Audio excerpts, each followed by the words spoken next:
Hey everybody, I'm super excited to be back for a new video. We're going to be making over some items that you can use for sunroom decor or even in your own home. Now, some of these items are definitely vintage and then some of them are just junk that I put together to have a little bit of fun in creating. Now, grab your own junk out so you can make your own home decor. Grab those things that need to have a makeover or that you're just tired of looking at that color and get those changed up. I just want to say thank you to all of the comments and definitely thank you to all of the new subscribers, all of the subscribers that have been here for a while. You guys really make a difference in this channel, and that is what inspires me to keep going. You all tell me all the time how much you're inspired by me, but I just want you to know that your comments inspire me to keep creating. All right, so let's get on into making these items.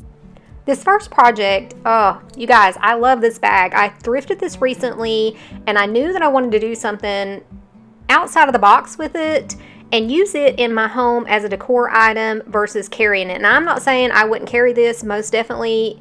It reminds me that it looks like it's from the 70s for sure, maybe early 80s, but I doubt it. It is leather suede and the fringe on it is just gorgeous. I thought we would use this to make a kind of like a hanging decor piece. Instead of a wreath, we have a bag filled with the same things you might put on a wreath. So I grabbed some of those gorgeous sticks that I have just scoured for in my own backyard, and then I'm going to add some items that of course have came from like Temu and Hobby Lobby. This is another green branch, but this one's a plastic one. I love that color. That came from Temu. Also, these came from Hobby Lobby. I love this fern color with that sort of purple vein. And I've had this flower mustache for a long time. It came from Dollar General a few years ago. Now I'm just going to add some beads to make this look quite boho, even though it's nature sort of inspired. And I had this little piece that came out of some thrifted, I don't know, natural type things. And then these little teeny beige flowers, which came from Hobby Lobby. Now that I have this arranged how I want it, I'm just going to take it and hang it in my sunroom on different little areas to show you how this could be a sort of outside of the box, odd item that you can use to decorate with. Purses and totes have definitely been used over the years to make home decor with and to make statement pieces. Our next project is definitely another odd item that I'm going to use to make home decor. Now, this is not new either. Lots of people use old toolboxes. Matter of fact, I have several that are already painted the colors that I like in my home, decorating in my den and in my art studio.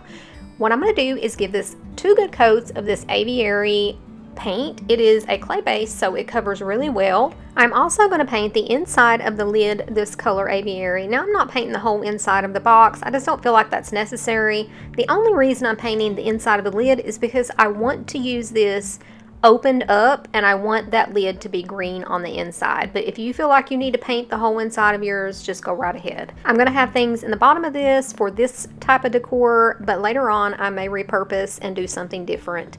Alright, so what I'm going to do now is, I've not sealed this, so I want to bring back some of that rusty patina on the ends of this and a little bit of that silver. So I'm just taking a baby wipe or a wet paper towel and rubbing some of the paint off. Basically, that's just it. I'm just rubbing it off. Now, you can sand this, but you don't have to with clay-based paint. It wipes right off before it's sealed. There's so many uses you could use a toolbox like this for to decorate with in your home.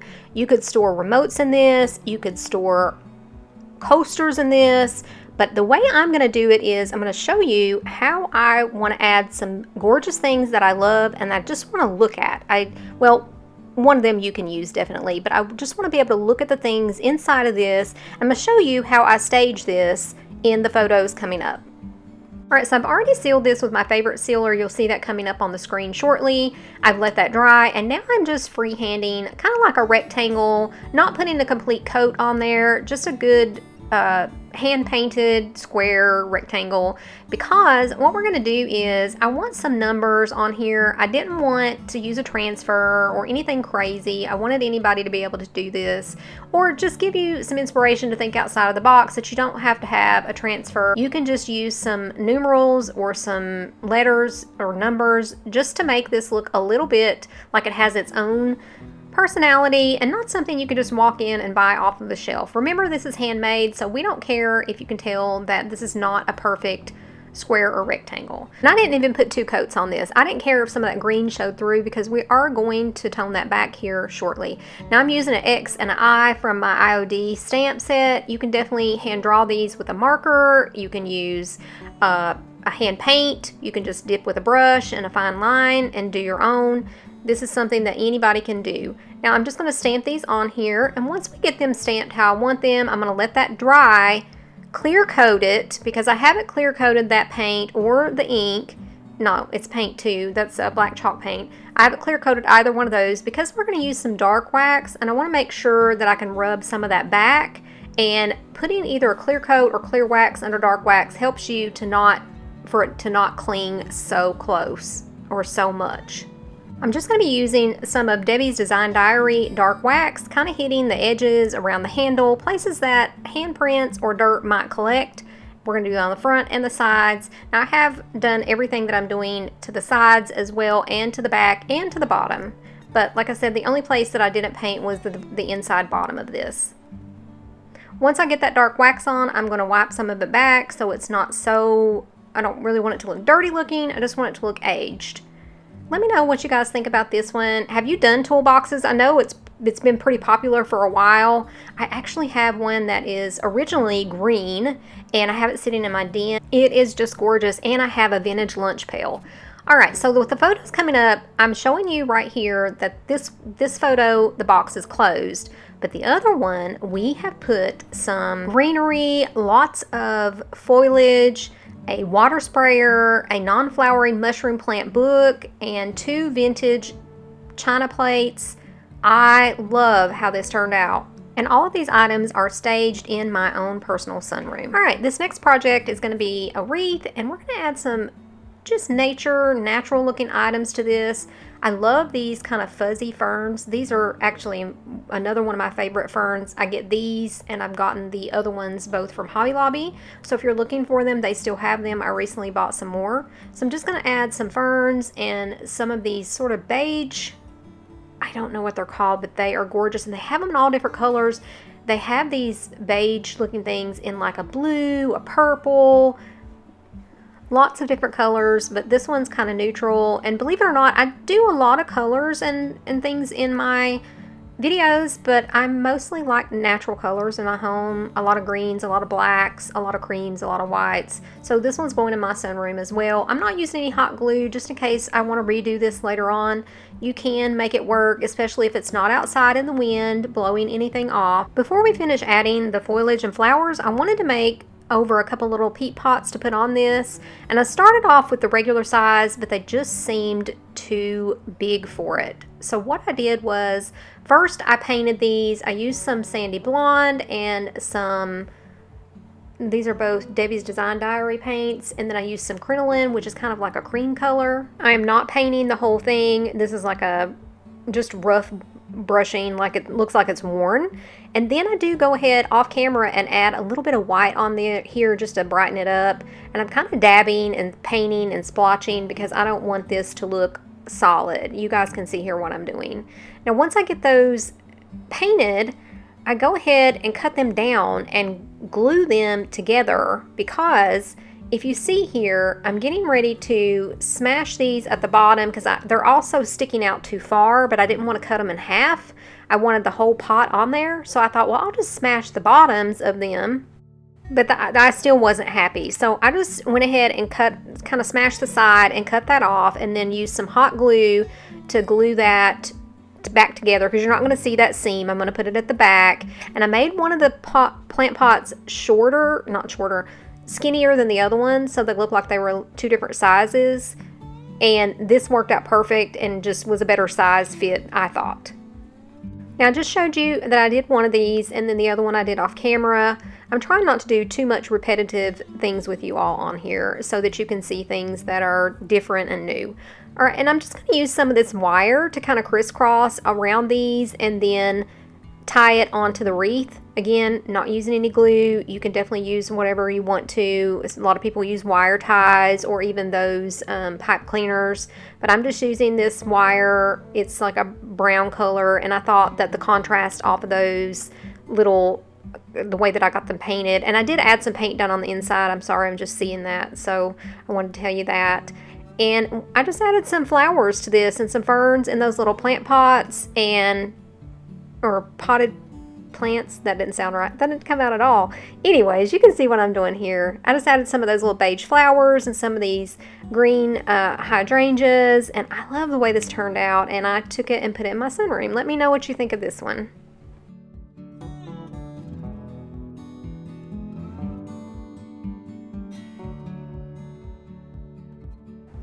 Are you guys ready to have some fun? Now this next one is going to be so easy. I want you to go into your stash. I know you all been saving those recycling jars. I know you have some canning jars. Go grab a bunch of them out. Grab as many as you want or as little as you want, because I wanted to paint a bunch of different green colors on these jars and use them as a display. Wait till you see what we do. So I've grabbed out a bunch of greens, and I mostly use them straight from the jar. The very first one, I started off with this mint chip by Debbie's Design Diary. Added a little white, and I didn't like it. I didn't like the color, so I'm just showing you this so you can see that I changed my mind, because we're going to end up adding, I think, a little bit of aviary to this. And I'm showing you me putting it on the jar, but you're going to see what the jar actually ends up looking like coming up. Now, this is the only one that I mixed colors. The rest of them, I used the colors straight from the jar, because I thought, you know what? I love the colors how they are. We're not going to mix anymore. So now I'm using Monet's Garden by Debbie's Design Diary. Now, I'm not going to make you sit through all this paint, but I did want to show you how the colors different as they go on. The next color we're going to use is Apothecary by Debbie's Design Diary.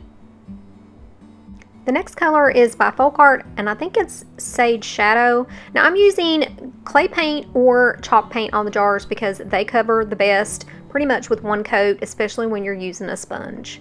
The next color we're going to be using is Antique Green by Waverly. I think that's the color. The next is Salty Kiss by Debbie's Design Diary. And then we're going to be using Antique Green by Folk Art. I just pulled them all out, you all. I love green, obviously, but I just love paint, so I don't lie about none of that. I have a paint problem.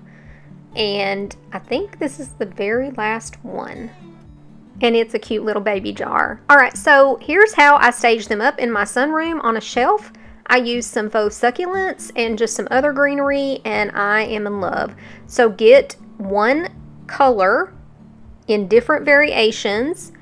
Maybe it's a bunch of different yellows, maybe it's a bunch of different reds, and go for it. You will not be disappointed in the display that you can make. And you can make this for weddings, showers, all kinds of things. It just looks so classic on those jars you're going to be throwing away anyways.